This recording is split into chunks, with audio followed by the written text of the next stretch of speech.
وانا ماشي في وسط الطريق قابلت طفل كان باين عليه انه بريء، ماشي لوحده كان بيبحث عن صديق.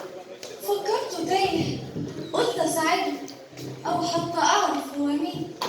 مسكت ايده وقلت له قول يا حبيبي انت ابن مين؟ أنا ابن مصر، ابن التاريخ، ابن السنين، ابن الحضارة. أنا ابن أحمص بالأمارة. أنا ابن توت عنخ آمون، ابن الفنون، ابن العمارة، ابن البنات الأهرامات. اوعى تقول ده تاريخ ومات. أنا قلت لك ما في الفتات. أنا لسه عايش واللي خلف قال الحكيم إنه ما مات. يا ابني ما اقصدش الكلام ده، قصدي انت تبقى ابن مين؟ أنا ابن مصر، ابن نهر النيل، وعندي ليك مليون دليل. بص لوني قمحي، حس شكلي وشوف ملامحي. ده كل ذرة في جسمي بتقول إني مصر. طب يلا قول اسمك يا غالي. طب تيجي اعتبرك اخويا او حتى عيل من عيالي. يلا قول اسمك يا غالي. بص شوف وانت تعرف أنا ابن مين. ابن العرب المسلمين، ابن صلاح ابن الدين، اللي كان يصرخ بصوته يهزعني المعتدين. كان يقول الله اكبر الله اكبر في وش كل الظالمين، الله اكبر في وش كل الظالمين. كان بيفطر حب دين، كان بيتغدى ايمان مع اليقين، كان بيحلم إن بكرة يموت شهيد. كانت ارادته بالحديد. كان لما يسمع المعارك من بعيد يشيل كتابه ويا سيفه، وكان يبان بأسه شديد. طب قولي انت تبقى ابن مين؟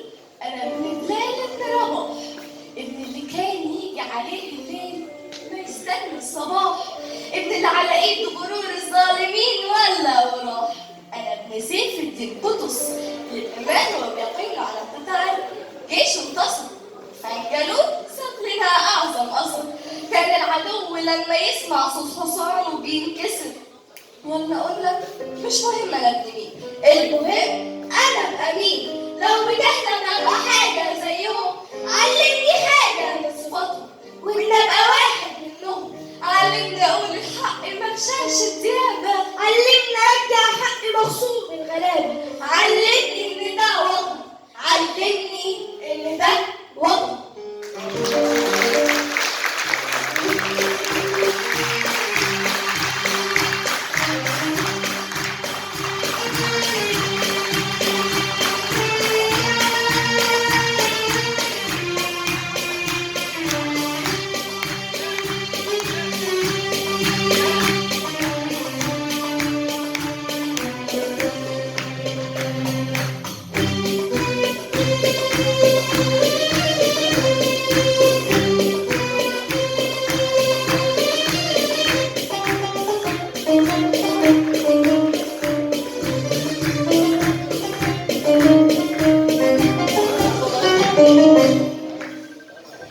هايلين. ده كويس. هو لما نسينا ان اطفالنا يعرفوا تاريخ الحضاره المصريه القديمه، يعرفوا تاريخنا عموما.